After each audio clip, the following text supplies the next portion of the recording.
Hello learners, welcome back to our channel learn with Nandu. ఇవాళ క్లాస్లో హ్యావ్కు ఫ్యూచర్ ఫామ్ ఆఫ్ వర్బ్ అంటే will have గురించి తెలుసుకుందాం. ఇప్పుడు మనం విల్ హ్యావ్ గురించి చూద్దాం. Future form of verb create అవ్వాలంటే ఏంటి formula? Will plus present verb హ్యావ్కి ఏమవుతుంది? హ్యావ్ అని అవుతుంది. ఈక్వల్స్ టు ఏమవుతుంది? విల్ ప్లస్ విల్ హ్యావ్ అవుతుంది కదా. మీకు ఇక్కడ ఒక డౌట్ రావచ్చు. హ్యావ్కు V1 V5 వర్బ్స్ అంటే ప్రజెంట్ వర్బ్కు ఎస్ కానీ ఈఎస్ కానీ యాడ్ చేస్తే అంటే V5 వర్బ్స్ను అవి V5 వర్బ్స్ అవుతాయి కదా. అలాంటి V5 వర్బ్స్ను ఏ సబ్జెక్ట్కు వాడతారు అంటే థర్డ్ పర్సన్ సింగులర్స్కి మాత్రమే యూజ్ చేస్తారు అని మీకు తెలుసు. ఇక్కడ మీకు డౌట్ రావచ్చు, మళ్ళీ విల్ హ్యావ్కి కూడా ఎస్ కానీ ఈఎస్ కానీ యాడ్ చేస్తే విల్ హ్యాజ్ అవుతుంది కదా, థర్డ్ పర్సన్ సింగులర్స్కి యూజ్ చేయొచ్చు కదా అని మీకు డౌట్ రావచ్చు. అది తప్పు. ఫ్యూచర్ ఫామ్ ఆఫ్ వర్బ్ అంటేనే will plus present verb V1 అంటే ఏమిటి? హ్యావ్కు V1 వర్బ్ ఏమవుతుంది? హ్యావ్ అని అవుతుంది. So will plus will have మాత్రమే అవుతుంది. విల్ హ్యాజ్ అలా అవ్వవు. ఓన్లీ విల్ హ్యావ్ మాత్రమే ఉపయోగించాలి. ఇది ఏ సబ్జెక్ట్కి ఏ పర్సన్కైనా మీరు యూజ్ చేయవచ్చును. విల్ హ్యాజ్ అనేది ఉండదు, ఓన్లీ విల్ హ్యావ్ మాత్రమే. అది థర్డ్ పర్సన్ సింగులర్ అయినా ఫస్ట్ పర్సన్ సింగులర్ అయినా ప్లూరల్ అయినా ఏదైనా సరే సబ్జెక్ట్ విల్ హ్యావ్ మాత్రమే యూజ్ చేయాలి. హ్యావ్కు future form of verb will have మాత్రమే అవుతుంది, గుర్తుపెట్టుకోండి. ఈ విల్ హ్యావ్ ఏ సబ్జెక్ట్కి యూజ్ చేస్తారు అంటే ఎనీ పర్సన్ అంటే ఏ సబ్జెక్ట్కైనా యూజ్ చేయవచ్చును. మనకి సబ్జెక్ట్స్ ఎన్ని విధాలుగా ఉన్నాయి? Persons, first person, second person, third పర్సన్స్గా ఉన్నాయి. మళ్ళీ ఇందులో 2 రకాలుగా ఉన్నాయి కదా. First person singular, first person plural, second person singular, second person plural and third person singular, third person plurals అని ఉన్నాయి కదా. ఇలా ఇందులో ఏ సబ్జెక్ట్ వచ్చినా సరే, సబ్జెక్ట్ ఇందులో ఏ పర్సన్ వచ్చినా సరే, ఏ సబ్జెక్ట్ వచ్చినా సరే, పర్సన్ సబ్జెక్ట్ 2 ఒకటే.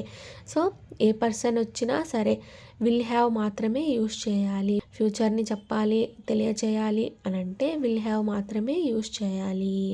ఫ్యూచర్ వాక్యాలను చెప్పాలంటే ఓన్లీ విల్ హ్యావ్ అని చెప్పాలి. అర్థమైందా లర్నర్స్? ఫ్యూచర్ వాక్యాలను చెప్పాలంటే ఫ్యూచర్ టైంని మాత్రమే మీరు యూజ్ చేయాలి. పాస్ట్ వాక్యాలు చెప్పాలంటే పాస్ట్ టైంని ఎలా అయితే యూజ్ చేస్తామో, పాస్ట్ వర్డ్స్ని ఎలా అయితే యూజ్ చేస్తామో అదేవిధంగా ఫ్యూచర్ వాక్యాలను చెప్పాలన్నా తెలియచేయాలన్నా ఫ్యూచర్ టైంని మనం యూజ్ చేయాలి, ఫ్యూచర్ వర్డ్స్ని యూజ్ చేయాలన్నమాట.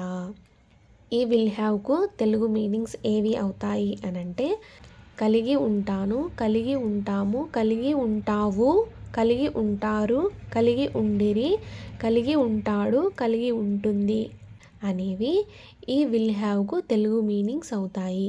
విల్ హ్యావ్ అనేది ఒకటే వర్డ్ కదా, మళ్ళీ ఎందుకు ఇన్ని మీనింగ్స్ ఉన్నాయి అనంటే సబ్జెక్టు బట్టి తెలుగులో విల్ హ్యావ్కు మీనింగ్ చేంజ్ అవుతూ ఉంటుంది. ఎలా అవుతుంది, ఎలా మీనింగ్ చేంజ్ అవుతుంది అనంటే సబ్జెక్ట్ ఫస్ట్ పర్సన్ సింగులర్ అయినప్పుడు అంటే సబ్జెక్ట్ ఐ అయినప్పుడు ఈ విల్ హ్యావ్కు తెలుగు మీనింగ్ కలిగి ఉంటాను అని వస్తుంది. సబ్జెక్ట్ ఫస్ట్ పర్సన్ ప్లూరల్ అయినప్పుడు ఈ విల్ హ్యావ్కు మీనింగ్ తెలుగులో మీనింగ్ కలిగి ఉంటాము అని వస్తుంది. అదే సబ్జెక్ట్ సెకండ్ పర్సన్ సింగులర్ అయినప్పుడు అంటే యూ అయినప్పుడు ఈ విల్ హ్యావ్కు తెలుగు మీనింగ్ కలిగి ఉంటావు అని వస్తుంది. సబ్జెక్ట్ సెకండ్ పర్సన్ ప్లూరల్ అయినప్పుడు ఈ విల్ హ్యావ్కు తెలుగు మీనింగ్ కలిగి ఉంటారు అని వస్తుంది. సబ్జెక్ట్ థర్డ్ పర్సన్ ప్లూరల్స్ అయినప్పుడు థర్డ్ పర్సన్ ప్లూరల్స్ అంటే ఏమిటి? దోస్, దీస్, 2 వర్డ్స్, 2 లెటర్స్, 2 నేమ్స్ని అండ్ అనే కంజంక్షన్తో కలిపినప్పుడు అలాంటివన్నీ థర్డ్ పర్సన్ ప్లూరల్స్ కిందకే వస్తాయి కదా. అలాంటి థర్డ్ పర్సన్ ప్లూరల్స్కి విల్ హ్యావ్కు తెలుగులో మీనింగ్ కలిగి ఉండిరి అని అవుతుంది. సబ్జెక్ట్ థర్డ్ పర్సన్ సింగులర్, అందులోనూ సబ్జెక్ట్ హీ మేల్ జెండర్స్కు అయితే విల్ హ్యావ్కు తెలుగు మీనింగ్ ఏమవుతుంది? కలిగి ఉంటాడు అని అవుతుంది. సబ్జెక్ట్ థర్డ్ పర్సన్ సింగులర్ అయినప్పుడు అందులో షీ అంటే ఫీమేల్ జెండర్, ఫీమేల్ వర్షన్ వచ్చినప్పుడు అదేవిధంగా ఇట్, అంటే అది ఇది అని అంటుంటాం కదా, అలాంటప్పుడు కూడా ఈ విల్ హ్యావ్కు తెలుగు మీనింగ్ కలిగి ఉంటుంది అని వస్తుంది. అర్థమైందా లర్నర్స్? ఇవి విల్ హ్యావ్కు తెలుగులో అర్థాలు. సబ్జెక్టు బట్టి విల్ హ్యావ్కు మీనింగ్స్ తెలుగులో చేంజ్ అవుతూ ఉంటాయి. తెలుగులో మాత్రమే ఇలా ఉంటుంది, ఇంగ్లీష్లో విల్ హ్యావ్ అనే అంటారు. ఏ సబ్జెక్ట్ వచ్చినా సరే విల్ హ్యావ్ అనే యూస్ చేస్తాము. ఇప్పుడు ఈ విల్ హ్యావ్కు సంబంధించి కొన్ని ఎగ్జాంపుల్స్ చూద్దాం. నేను భవిష్యత్తులో కారును కలిగి ఉంటాను అంటే ఇప్పుడు ప్రెజెంట్ నా దగ్గర కారు లేదు. భవిష్యత్తులో అంటే ఫ్యూచర్లో నేను కారు కొనుక్కుంటాను, నా దగ్గర కారు ఉంటుంది అని అర్థం. నేను ఇంగ్లీష్లో ఏమంటారు? భవిష్యత్తులో అనే దాన్ని ఇంగ్లీష్లో ఏమంటారు? మనకి ఫ్యూచర్ని తెలుపుతుంది కాబట్టి ఫ్యూచర్ ఫామ్ ఆఫ్ వర్బ్ని యూస్ చేయాలి. భవిష్యత్తులో ప్లస్ కలిగి ఉంటాను అనే దాన్ని ఇంగ్లీష్లో ఏమంటారు? విల్ హ్యావ్ అని అంటారు. చూసారా ఇక్కడ సబ్జెక్ట్ అంటే ఫస్ట్ పర్సన్ సింగులర్ వచ్చినప్పుడు కలిగి ఉంటాను అని మీనింగ్ వచ్చింది. విల్ హ్యావ్కు తెలుగు మీనింగ్ కలిగి ఉంటాను అని వచ్చింది. భవిష్యత్తులో అనేది మనకు ఫ్యూచర్ని తెలుపుతుంది. కలిగి ఉంటాను అనే దానికి మీనింగ్ ఏమవుతుంది? విల్ హ్యావ్ అవుతుంది. సో ఇది ఫ్యూచర్ వాక్యము అని అర్థము. భవిష్యత్తులో కలిగి ఉంటాను అనే దానికి మీనింగ్ ఏమవుతుంది? విల్ హ్యావ్ అని అవుతుంది. కారును అనే దాన్ని ఇంగ్లీష్లో ఏమంటారు? ఏ కార్ అని అంటారు. ఈ తెలుగు వాక్యాన్ని ఇంగ్లీష్ సెంటెన్స్ ఫార్ములా యూస్ చేసి ఇంగ్లీష్లోకి ట్రాన్స్లేట్ చేద్దాం. ఇంగ్లీష్ సెంటెన్స్ ఫార్ములా ఏమిటి? Subject plus helping verb plus main verb plus object కదా. సబ్జెక్ట్ ఏమవుతుంది ఇక్కడ? నేను. సో ప్లస్ హెల్పింగ్ వర్బ్ ఏమవుతుంది అంటే ఫ్యూచర్ ఫామ్ ఆఫ్ వర్బ్ ఏమవుతుంది? ఫ్యూచర్ వాక్యాలను తెలుపుతాం కాబట్టి ఇక్కడ ఫ్యూచర్ ఫామ్ ఆఫ్ వర్బ్ని యూస్ చేస్తారు. ఇక్కడ వర్బ్ ఏమవుతుంది? కలిగి ఉంటాను అనేది వర్బ్ అవుతుంది. Future form of verb will have అవుతుంది. ప్లస్ ఆబ్జెక్ట్ ఏమవుతుంది? కార్ అనేది ఇక్కడ ఆబ్జెక్ట్ అవుతుంది. సో ఇక్కడ ఏ కార్ అని రాస్తాము. ఫైనల్గా ఈ వాక్యం I will have A car అని అవుతుంది. నేను భవిష్యత్తులో కారును కలిగి ఉంటాను, నా దగ్గర భవిష్యత్తులో కార్ ఉంటుంది అని అర్థం. అర్థమైందా లర్నర్స్?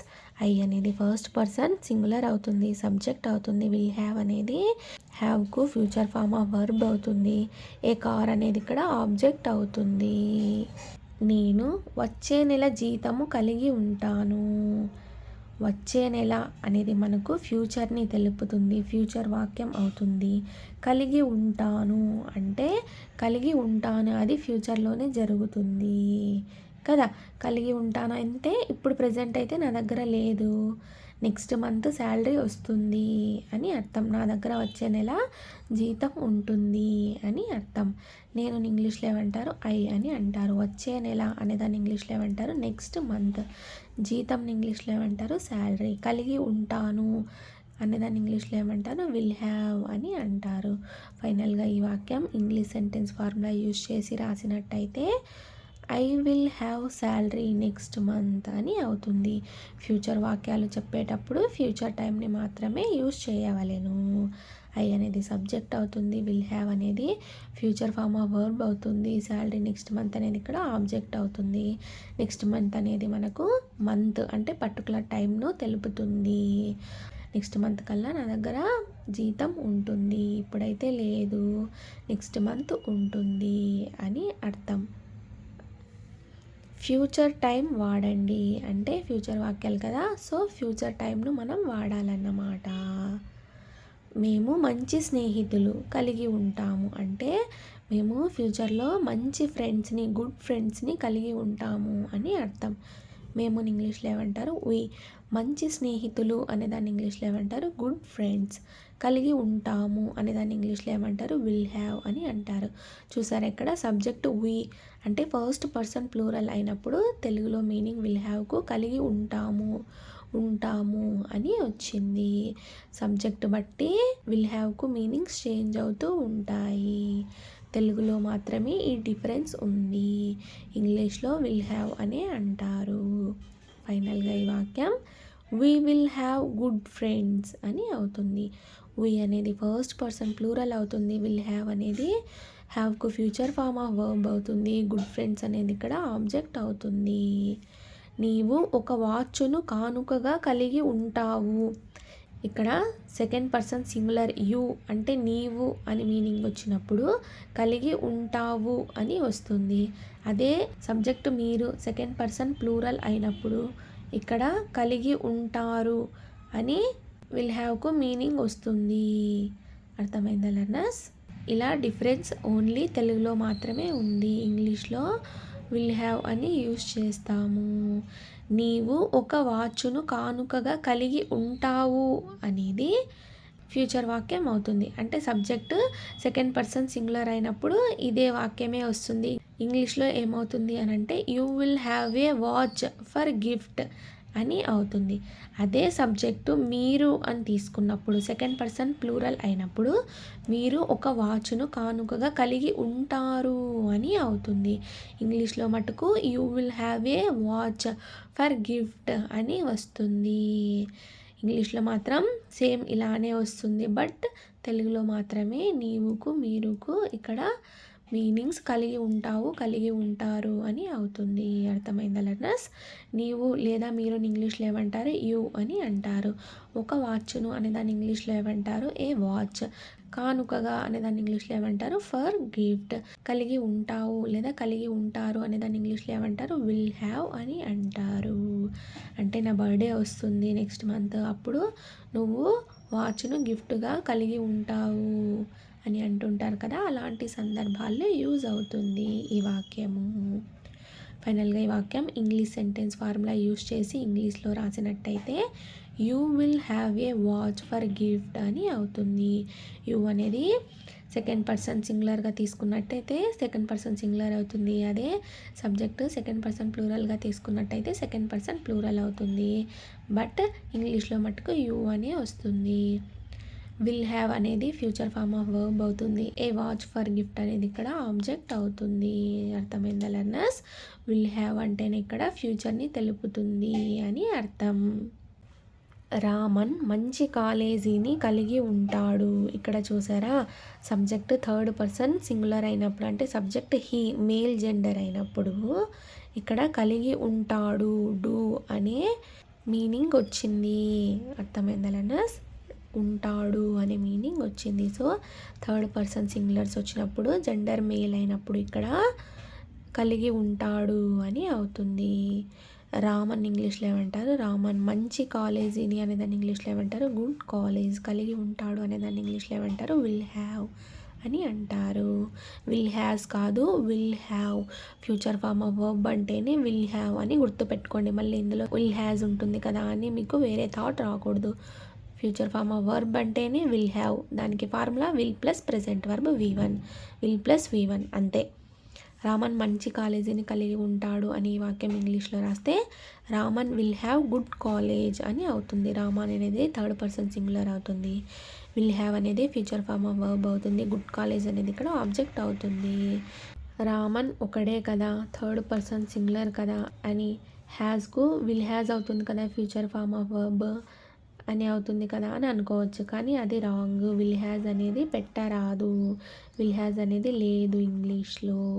సేమ్ వర్బ్ లాగానే కదా అని మీరు ఆలోచించి V1 వర్బ్ రీడ్ అయినప్పుడు V5 వర్బ్ రీడ్స్ అవుతుంది కదా అని అనుకొని ఫ్యూచర్ ఫామ్ ఆఫ్ వర్బ్ కూడా విల్ రీడ్ అవుతుంది కదా రీడ్స్కు విల్ రీడ్స్ అవుతుంది కదా అని అనుకుంటారేమో. అది తప్పు. Only future form of verb create అవ్వాలంటే will plus V1 will plus present verb equal to future verb అవుతుంది.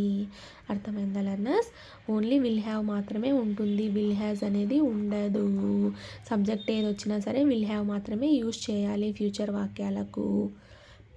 ఇప్పుడు నా దగ్గర బండి ఉంది, తర్వాత నా దగ్గర కారు ఉంటుంది అంటే ఇప్పుడు ప్రెజెంట్ నా దగ్గర అయితే బండి ఉంది, తర్వాత నేను ఫ్యూచర్లో కారును కొనుక్కుంటాను అని అర్థం కదా. అంటే ఇది ప్రెజెంట్ వాక్యం అవుతుంది, ఇది ఫ్యూచర్ వాక్యం అవుతుంది. ఇప్పుడు ఇంగ్లీష్లో ఏమంటారు? నౌ అంటారు. నా దగ్గర అనేదాన్ని ఇంగ్లీష్లో ఏమంటారు? ఐ అంటారు. బండిని ఇంగ్లీష్లో ఏమంటారు? ఏ బైక్. ఉంది అనేదాన్ని ఇంగ్లీష్లో ఏమంటారు? హ్యావ్ అనే వర్బ్తో V1 వర్బ్తో ప్రెజెంట్ వర్బ్తో అంటారు. ఎందుకంటే ఇది ప్రెజెంట్ వాక్యం కదా. సో ప్రెజెంట్ వర్బ్స్ని మాత్రమే యూజ్ చేయాలి. V1 లేదా V5 వర్బ్స్ని యూజ్ చేయాలి ప్రెజెంట్ వాక్యాలకు కదా. సబ్జెక్ట్ బట్టి హ్యావా హ్యాజా అనేది హ్యావ్ వర్బ్ అవుతుందా హ్యాజ్ వర్బ్ అవుతుందా అనేది డిసైడ్ అవుతుంది. ఇక్కడ ఫస్ట్ పర్సన్ సింగులర్ కాబట్టి ఇక్కడ హ్యావ్ అనే V1 వర్బ్ వచ్చింది. ఫైనల్గా ఈ వాక్యం now I have a bike అని అవుతుంది. నవ్ అనేది ప్రెజెంట్ని తెలుపుతుంది. ఐ అనేది సబ్జెక్ట్ అవుతుంది. హ్యావ్ అనేది V1 వర్బ్ ప్రెజెంట్ వర్బ్ అవుతుంది. ఏ బైక్ అనేది ఇక్కడ ఆబ్జెక్ట్ అవుతుంది. తర్వాత ఇంగ్లీష్లో ఏమంటారు ఆఫ్టర్. నా దగ్గర ఇంగ్లీష్లో ఏమంటారు ఐ. కార్ని ఇంగ్లీష్లో ఏమంటారు ఏ కార్. ఉంటుంది అనేదాన్ని ఇంగ్లీష్లో ఏమంటారు విల్ హ్యావ్ అంటారు. ఫైనల్గా ఈ వాక్యం after I will have A car అని అవుతుంది. ఆఫ్టర్ అనేది ఫ్యూచర్ని తెలుపుతుంది. ఐ అనేది సబ్జెక్ట్ అవుతుంది. విల్ హ్యావ్ అనేది ఫ్యూచర్ ఫామ్ ఆఫ్ వర్బ్ అవుతుంది. ఏ కార్ అనేది ఇక్కడ ఆబ్జెక్ట్ అవుతుంది. ఫైనల్గా ఈ వాక్యాలు now I have a bike, after I will have A car అని అవుతుంది. నీవు చూస్తూ ఉండు, నాకు మంచి భార్య ఉంటుంది. మీరు చూస్తూ ఉండండి, నాకు మంచి భార్య వస్తుంది అని అర్థం. నీవు ఇంగ్లీష్లో ఏమంటారు యూ. చూస్తూ ఉండు అనేదాన్ని ఇంగ్లీష్లో ఏమంటారు సీ అని అంటారు. అంటే ఇది ప్రజెంట్ వాక్యం అవుతుంది. ఈ వాక్యం ఫ్యూచర్ వాక్యం అవుతుంది. నాకు ఇంగ్లీష్లో ఏమంటారు ఐ అని అంటారు. మంచి భార్య అని ఇంగ్లీష్లో ఏమంటారు గుడ్ వైఫ్ అంటారు. ఉంటుంది అనే దాన్ని ఇంగ్లీష్లో ఏమంటారు విల్ హ్యావ్ అని అంటారు. ఫైనల్గా ఈ వాక్యం యూ సీ అంటే ఇప్పుడు ప్రజెంట్లో ఈ వాక్యం చెప్తున్నట్టు. అంటే ఇప్పుడు నేను చెప్తున్నట్టు నువ్వు చూస్తూ ఉండు, నాకు మంచి భార్య వస్తుంది అంటే ఈ వాక్యం ఫ్యూచర్ అవుతుంది. ఇది ప్రజెంట్లో చెప్తున్నట్టు. You see I will have a good wife అని అర్థం. నేను మంచి పెళ్ళాన్ని కలిగి ఉంటాను అని అర్థం. యు అనేది సబ్జెక్ట్ అవుతుంది. సి అనేది ప్రజెంట్ వర్బ్ అవుతుంది. ఐ అనేది ఇక్కడ సబ్జెక్ట్ అవుతుంది. విల్ హ్యావ్ అనేది ఫ్యూచర్ ఫామ్ ఆఫ్ వర్బ్ అవుతుంది. గుడ్ వైఫ్ అనేది ఇక్కడ ఆబ్జెక్ట్ అవుతుంది. ఇక్కడ మీకు సబ్జెక్ట్ 2 సార్లు వచ్చిందే అని డౌట్ రావచ్చు. ఇది ఒక వాక్యం, ఇది వేరొక వాక్యం. అర్థమైందా లర్నర్స్? ఇది ఇక్కడ వరకు ఒక వాక్యం, ఇక్కడ నుంచి ఒక వాక్యం. ఇది ప్రజెంట్ వాక్యం అవుతుంది, ఇది ఫ్యూచర్ వాక్యం అవుతుంది. నీవు అంటే నువ్వు చూస్తూ ఉండు, నాకు మంచి భార్య వస్తుంది అని అర్థం. వారు మంచి తెలివిని కలిగి ఉంటారు. వాళ్ళు ఉన్నారు చూడు, వాళ్ళకి మంచి తెలివి ఉంటుంది అని అర్థం. వారిని ఇంగ్లీష్లో ఏమంటారు దే. థర్డ్ పర్సన్ ప్లూరల్ అవుతుంది సబ్జెక్ట్. మంచి తెలివిని ఇంగ్లీష్లో ఏమంటారు గుడ్ నాలెడ్జ్. కలిగి ఉంటారు అనే దాన్ని ఇంగ్లీష్లో ఏమంటారు విల్ హ్యావ్ అని అంటారు. ఫైనల్గా ఈ వాక్యం they will have good knowledge అని అవుతుంది. దే అనేది సబ్జెక్ట్ అవుతుంది. విల్ హ్యావ్ అనేది ఫ్యూచర్ ఫామ్ ఆఫ్ వర్బ్ అవుతుంది. గుడ్ నాలెడ్జ్ అనేది ఇక్కడ ఆబ్జెక్ట్ అవుతుంది. అతను సాఫ్ట్వేర్ జాబ్ను కలిగి ఉంటాడు. అతను ఇంగ్లీష్లో ఏమంటారు హీ. సాఫ్ట్వేర్ జాబ్ని ఇంగ్లీష్లో ఏమంటారు సాఫ్ట్వేర్ జాబ్. కలిగి ఉంటాడు అనే దాన్ని ఇంగ్లీష్లో ఏమంటారు విల్ హ్యావ్ అని అంటారు. అర్థమైందా లర్నర్స్? ఏదైనా వాక్యం ఇచ్చినప్పుడు అది ఫ్యూచరా, ప్రజెంటా, పాస్టా అనేది మీరు ఫైండ్ అవుట్ చేసిన తర్వాత వాక్యాలని ఇంగ్లీష్లోకి ట్రాన్స్లేట్ చేసుకోవాలి. ఫైనల్గా ఈ వాక్యం he will have software job అని అవుతుంది. హీ అనేది థర్డ్ పర్సన్ సింగులర్ అవుతుంది, సబ్జెక్ట్ అవుతుంది. విల్ హ్యావ్ అనేది ఫ్యూచర్ ఫామ్ ఆఫ్ వర్బ్ అవుతుంది. సాఫ్ట్వేర్ జాబ్ అనేది ఇక్కడ ఆబ్జెక్ట్ అవుతుంది. అంటే విత్ ఇన్ ఇయర్లో లేదా ఇన్ దిస్ ఇయర్లో అంటే ఈ సంవత్సరంలో లేదా ఈ సంవత్సరం కల్లా అతడు సాఫ్ట్వేర్ జాబ్ని కలిగి ఉంటాడు అని చెప్పే సందర్భాల్లో ఈ వాక్యం యూజ్ అవుతుంది. నేను 3 గోల్డ్ చైన్లు కలిగి ఉంటాను ఈ వారంలో. అంటే ఈ వారంలో నేను 3 గోల్డ్ చైన్లు కలిగి ఉంటాను. నా దగ్గర 3 గోల్డ్ చైన్లు ఉంటాయి ఈ వారంలో అని అర్థం. నేను ఇంగ్లీష్లో ఏమంటారు ఐ అని అంటారు. 3 గోల్డ్ చైన్లు ఇంగ్లీష్లో ఏమంటారు 3 గోల్డ్ చైన్స్. కలిగి ఉంటాను అనేదాన్ని ఇంగ్లీష్లో ఏమంటారు విల్ హ్యావ్ అని అంటారు. ఈ వారంలో అనేదాన్ని ఇంగ్లీష్లో ఏమంటారు ఇన్ దిస్ వీక్ అని అంటారు. ఈ టైం అనేది వాక్యం ఫ్రంట్ సైడ్ అయినా పెట్టచ్చు, వాక్యం చివరినైనా పెట్టవచ్చును. ఫైనల్గా ఈ వాక్యం ఇంగ్లీష్లో రాసినట్టయితే in this week I will have 3 gold chains అని అవుతుంది. లేదా I will have 3 gold chains in this week అని అయినా అనవచ్చును. ఫర్ ఎగ్జాంపుల్ 3 గోల్డ్ చైన్స్ కాకుండా సింగిల్గా ఏ అంటే ఒకటే గోల్డ్ చైన్ కలిగి ఉంటాను అని చెప్పాలంటే I will have A gold chain in this week అని అవుతుంది. ఇన్ దిస్ వీక్ అనేది ఇక్కడ టైంను తెలుపుతుంది, ఫ్యూచర్ టైంని తెలుపుతుంది. ఐ అనేది సబ్జెక్ట్ అవుతుంది. విల్ హ్యావ్ అనేది ఫ్యూచర్ వర్బ్ అవుతుంది. 3 గోల్డ్ చైన్స్ అనేది ఇక్కడ ఆబ్జెక్ట్ అవుతుంది. మేము పెద్ద టీవీని సంక్రాంతికి కలిగి ఉంటాము. ఇప్పుడు మా ఇంట్లో అయితే చిన్న టీవీ ఉంది. సంక్రాంతికి మేము పెద్ద టీవీ కొంటాము, కలిగి ఉంటాము అని అర్థం. మా దగ్గర పెద్ద టీవీ సంక్రాంతికి ఉంటుంది అని అర్థం. మేము ఇంగ్లీష్లో ఏమంటారు పెద్ద టీవీని ఇంగ్లీష్లో ఏమంటారు? A big TV. సంక్రాంతికి అనేదాన్ని ఇంగ్లీష్లో ఏమంటారు? ఫర్ సంక్రాంతి. కలిగి ఉంటాము అనేదాన్ని ఇంగ్లీష్లో ఏమంటారు? విల్ హ్యావ్ అని అంటారు. అంటే కలిగి ఉంటాము అనేది మనకి ఫ్యూచర్ని తెలుపుతుంది కాబట్టి ఇక్కడ ఫ్యూచర్ ఫామ్ ఆఫ్ వర్బ్ని యూజ్ చేయాలి. విల్ హ్యావ్ అని వస్తుంది. ఫైనల్గా ఈ వాక్యం ఇంగ్లీష్ సెంటెన్స్ ఫార్ములా యూజ్ చేసి రాసినట్టయితే we will have a big TV for Sankranti అని అవుతుంది. వీ అనేది సబ్జెక్ట్ అవుతుంది. ఫస్ట్ పర్సన్ ప్లూరల్ అవుతుంది. విల్ హ్యావ్ అనేది ఇక్కడ ఫ్యూచర్ ఫామ్ ఆఫ్ వర్బ్ అవుతుంది. A big TV for Sankranti అనేది ఇక్కడ ఆబ్జెక్ట్ అవుతుంది. సంక్రాంతి అనేది ఇంకా సంక్రాంతి రాలేదు. సంక్రాంతి అంటే రాబోయే పండుగ కాబట్టి ఇది కూడా ఫ్యూచర్ని తెలుపుతుంది. సో ఇది ఫ్యూచర్ వాక్యం అవుతుంది. ఫ్యూచర్ వాక్యాలు చెప్పాలంటే ఫ్యూచర్ గురించే మనం ఫ్యూచర్ టైంని మాట్లాడాలి. అర్థమైందా లెర్నర్స్? ఫ్యూచర్ టైంని చెప్పాలన్నమాట. నేను అనుకుంటున్నాను ఆమె ఆ స్కూల్లో చదువుతుందని. అంటే నేను అనుకుంటున్నాను ఆమె ఆ స్కూల్లో చదువుతుంది అని అర్థం. ఆమె మంచి పద్ధతులు కలిగి ఉంటుంది. ఆ స్కూల్లో చదువుతుంది కాబట్టి ఆమెకు మంచి పద్ధతులు ఉంటాయి. ఫ్యూచర్లో కలిగి ఉంటుంది అని అర్థం. నేను ఇంగ్లీష్లో ఏమంటారు? ఐ. అనుకుంటున్నాను అనేదాన్ని ఇంగ్లీష్లో ఏమంటారు? థాట్. ఆమెను ఇంగ్లీష్లో ఏమంటారు? షీ అని అంటారు. ఆ స్కూల్లో అనేదాన్ని ఇంగ్లీష్లో ఏమంటారు? In that school. చదువుతుంది అనేదాన్ని ఇంగ్లీష్లో ఏమంటారు? లర్న్స్. అంటే ఆ స్కూల్లో చదివితే మంచి పద్ధతులు ఉంటాయి, కలిగి ఉంటుంది అని అర్థం. ఇది S1 వాక్యం అవుతుంది. చదువుతుంది అనేదాన్ని ఇంగ్లీష్లో ఏమంటారు? లర్న్స్ అని అంటారు. ఈ వాక్యం I thought she learns in that school అని అవుతుంది. ఆమెను ఇంగ్లీష్లో ఏమంటారు? షీ. మంచి పద్ధతులు అనేదాన్ని ఇంగ్లీష్లో ఏమంటారు? Good behaviour. కలిగి ఉంటుంది అనేది ఫ్యూచర్ని తెలుపుతుంది. సో ఇంగ్లీష్లో ఏమంటారు? విల్ హ్యావ్ అనే వర్బ్తో అంటారు. ఫైనల్గా ఈ వాక్యం she will have good behaviour అని అవుతుంది. ఫైనల్గా ఈ వాక్యాలు ఇంగ్లీష్లో రాసినట్టయితే I thought she learns in that school. She will have good behaviour అని అవుతుంది. ఇది S1 వాక్యం అవుతుంది. ఎందుకు అని అంటే ఆమె ఆ స్కూల్లో చదువుతుంది అనేది S1 వాక్యం అవుతుంది. అంటే రిపీటెడ్గా జరిగేవన్నిటినీ S1 వాక్యాలలో డైలీ యాక్టివిటీస్ అన్నిటినీ S1 వాక్యాలలో చెప్పాలి కాబట్టి ఇది S1 వాక్యం అవుతుంది. అర్థమైందా లెర్నర్స్?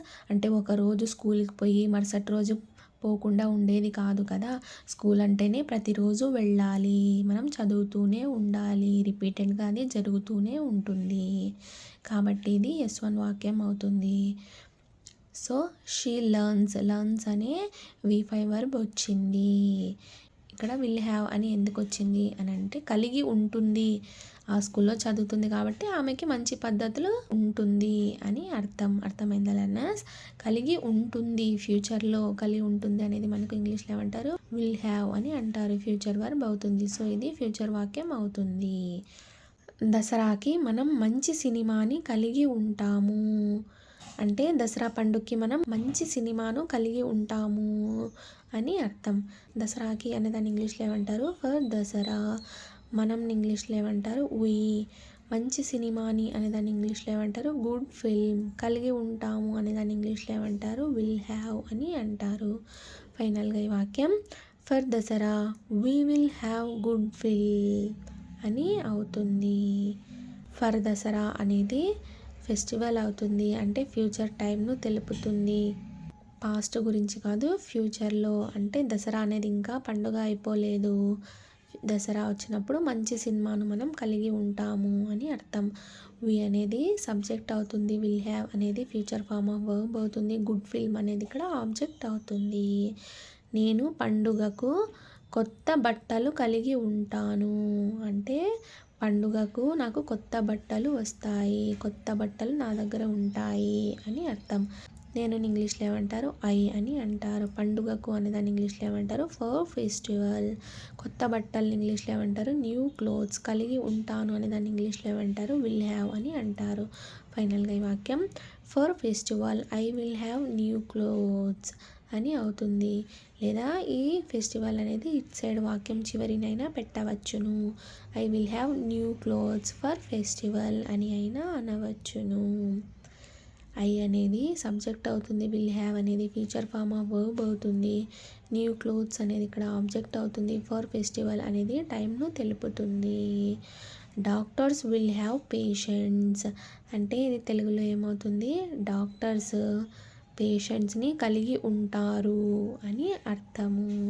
ఈ డాక్టర్స్ అనేవారు థర్డ్ పర్సన్ ప్లూరల్స్ కదా, ఈ డాక్టర్స్ అనేవారు పేషెంట్స్ని ఫ్యూచర్లో కలిగి ఉంటారు. విల్ హ్యావ్ అంటేనే ఫ్యూచర్ని తెలుపుతుంది. సో పేషెంట్స్ని కలిగి ఉంటారు అని అర్థం. థర్డ్ పర్సన్ ప్లూరల్ కదా, సో ఇక్కడ విల్ హ్యావ్కు మీనింగ్ ఏమొస్తుంది, ఉంటారు, కలిగి ఉంటారు అని వస్తుంది. అర్థమైందా లర్నర్స్? ఇది ఇవాల్టి విల్ హ్యావ్ గురించి. విల్ హ్యావ్ అనేది ఏ సబ్జెక్ట్కైనా ఏ పర్సన్కైనా మీరు యూజ్ చేయవచ్చును. విల్ హ్యావ్ అంటేనే ఫ్యూచర్ని తెలుపుతుంది. ఫ్యూచర్లో కలిగి ఉంటాము, మాకు అది ఉంటుంది ఇది ఉంటుంది అంటే ఫ్యూచర్లో ఉంటుంది అని చెప్తూ ఉంటారు కదా. ఫ్యూచర్లో మాకు ఇల్లు ఉంటుంది, కారు ఉంటుంది, బండి ఉంటుంది, మంచి బట్టల్ని కొంటాము అంటే మన దగ్గర ఏదైనా ఫ్యూచర్లో కలిగి ఉంటాము అని చెప్పాలి అంటే ఈ విల్ హ్యావ్ను యూస్ చేస్తారు. అర్థమైందా లర్నర్స్? ఇది ఫ్యూచర్ వాక్యాలు రాయడానికి యూస్ చేస్తారు. ఫ్యూచర్ వాక్యాలు రాయాలంటే ఫ్యూచర్ టైంని మీరు చెప్పాలి. అర్థమైందా లర్నర్స్? పాస్ట్ గురించి మాట్లాడేటప్పుడు రాసేటప్పుడు ఎలా అయితే పాస్ట్ వాక్యాలు పాస్ట్ వర్డ్స్ని యూస్ చేస్తారో అదేవిధంగా ఫ్యూచర్ వాక్యాలు మాట్లాడేటప్పుడు కానీ రాసేటప్పుడు కానీ ఫ్యూచర్ వర్డ్స్ని అంటే టుమారో, తర్వాత, మళ్ళీ అనేటివన్నీ ఫ్యూచర్ కిందకే వస్తాయి కదా, అలాంటివి యూస్ చేయాలన్నమాట. అంటే ఎంతసేపు ఉన్న ఫ్యూచర్ గురించే మనం చెప్పాలన్నమాట. అర్థమైందా learners? Thank you so much for watching this video. Please subscribe to Learn with Nandu channel for more videos. Thank you.